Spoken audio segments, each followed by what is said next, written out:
മറ്റേ പ്രീസിനെ കുറച്ച് അടിപൊളി പടമാണ്. ഈ ഒപ്പം സിനിമയൊക്കെ പോലെ നമുക്ക് ആരാവില്ലെന്നൊക്കെ അറിയാം, ബട്ട് നല്ല കിടിലി. 2025 ആസിഫ് അലിയെ സംബന്ധിച്ചിടത്തോളം നല്ലൊരു തുടക്കമായിരിക്കും. ബേസിക് തീം അത് അതിനകത്ത് ബാക്കിയുള്ളവരെ കൊണ്ടുവന്നതും മമ്മൂട്ടിയൊക്കെ ഇൻവോൾവ് ചെയ്യിച്ചത് എങ്ങനെയെന്നുള്ളതാണ് ഇതിൻ്റെ പ്രത്യേകത.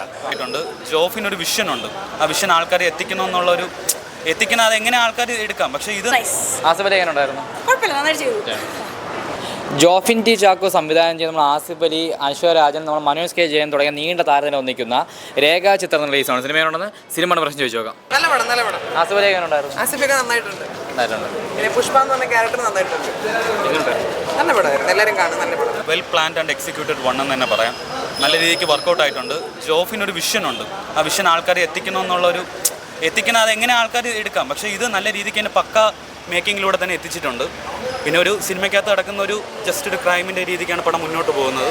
നല്ല രസകരമായിട്ട് തന്നെ അത് പടം. ഇത് കാണാൻ മമ്മൂട്ടിയുടെ കാതോട് ആ ഒരു സിനിമ കാണണമെന്ന് നിർബന്ധമുണ്ടോ? അത് കാണാത്തവർ കണ്ടിരിക്കണം. എന്നാലും അതിൻ്റെ ഒരു ചില ഏടുകൾ അതിൻ്റെ അകത്തുണ്ട്. പിന്നെ ഞാൻ സ്പോയിലർ ആവാൻ താല്പര്യം കാണിക്കുന്നില്ല. പക്ഷെ തിയേറ്ററിൽ തന്നെ ഇരുന്ന് കാണേണ്ട ഒരു സാധനമുണ്ട്. ആസിഫ് അലി എങ്ങനെ ഉണ്ടായിരുന്നു? എല്ലാവരും നന്നായിട്ടുണ്ട്. എടുത്തു പറയാൻ എന്താ പറയുക സിനിമയ്ക്കകത്തുള്ളത്? ഭയങ്കര അടിപൊളി സ്ക്രിപ്റ്റ് ആയിരുന്നു, നല്ല മേക്കിംഗ് ആയിരുന്നു, ഭയങ്കര അടിപൊളി പടമാണ്, നല്ല റൈറ്റിംഗ് ആണ്.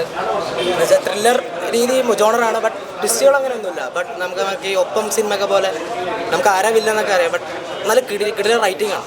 നല്ല സിനിമ എന്നുള്ളൊരു ഇമ്പോർട്ടൻസ് നല്ല രീതിയിൽ എഴുതിയ ഒരു സിനിമയാണ്. നല്ല രസമുണ്ട്. കിടിലൻ പെർഫോമൻസ്, ആരും മോശമോ ഒന്നും ഇല്ല. നല്ല എൻഗേജിങ് ആയിട്ട് എടുത്തിട്ടുണ്ട്. നല്ല കിടിലായിട്ട് വർക്ക്. നമുക്കൊരു ഫീൽ ഉണ്ട് സിനിമയ്ക്ക്, ഒരു ഇമോഷണൽ ഫീൽ ഉണ്ട് സിനിമ. കുഴപ്പമില്ല, സ്റ്റോറി ബേസ്ഡ് ആണ് പോകുന്ന പടം. കുറച്ച് സ്ലോ പേസ് ആണ്.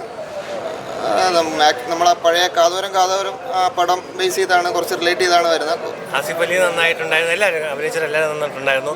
മൊത്തത്തിലൊരു murder mysteries Asif Ali police officer അങ്ങനെ സോൾവ് ചെയ്യുന്നുള്ളതാണ് മൊത്തത്തിൽ തീം. അത് കാതോട് ഉള്ള സിനിമയെ അത് ഇതുമായിട്ട് ഈ സ്ക്രിപ്റ്റായിട്ട് ഇങ്ങനെ ബ്ലെൻഡ് ചെയ്തു. അതിൻ്റെ പിന്നാമ്പുറത്ത് നടക്കുന്ന മർഡർ മിസ്റ്ററിയെ സോൾവ് ചെയ്യുന്നു. അതാണ് ബേസിക് തീം. അത് അതിനകത്ത് ബാക്കിയുള്ളവരെ കൊണ്ടുവന്നതും മമ്മൂട്ടിയൊക്കെ ഇൻവോൾവ് ചെയ്യിച്ചത് എങ്ങനെയെന്നുള്ളതാണ് ഇതിൻ്റെ പ്രത്യേകത.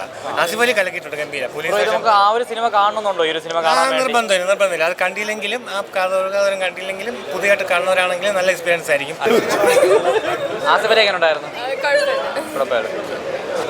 ആസിഫ് അലി എങ്ങനെ ഉണ്ടായിരുന്നു? ഗംഭീരമായിരിക്കും, നല്ല സിനിമ. 2025 ആസിഫ് അലിയെ സംബന്ധിച്ചിടത്തോളം നല്ലൊരു തുടക്കമായിരിക്കും. ഈ സിനിമ തീർച്ചയായും മലയാള സിനിമയ്ക്ക് ഒരു മുതൽക്കൂട്ടായിരിക്കും. സിനിമ നല്ല ബ്രില്യൻ്റ് സ്ക്രിപ്റ്റാണ്, നന്നായിട്ട് എക്സിക്യൂട്ട് ചെയ്തിട്ടുണ്ട്. പല സിനിമകളുടെ ഒരു എക്സിക്യൂഷൻ അതിനകത്ത് നന്നായിട്ട് വന്നിട്ടുണ്ട്. ഗംഭീരമായിരിക്കുന്നു, നല്ലൊരു വർക്ക്.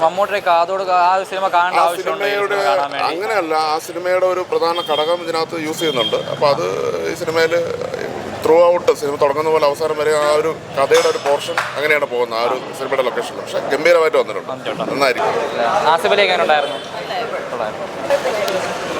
ആസിഫ് അലി എങ്ങനെ ഉണ്ടായിരുന്നു?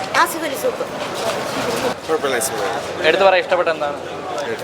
ജോഫിൻ്റെ കുറച്ചുകൂടെ അടിപൊളി, മറ്റേ പ്രീസിനെ കുറച്ച് അടിപൊളി പടമാണ്.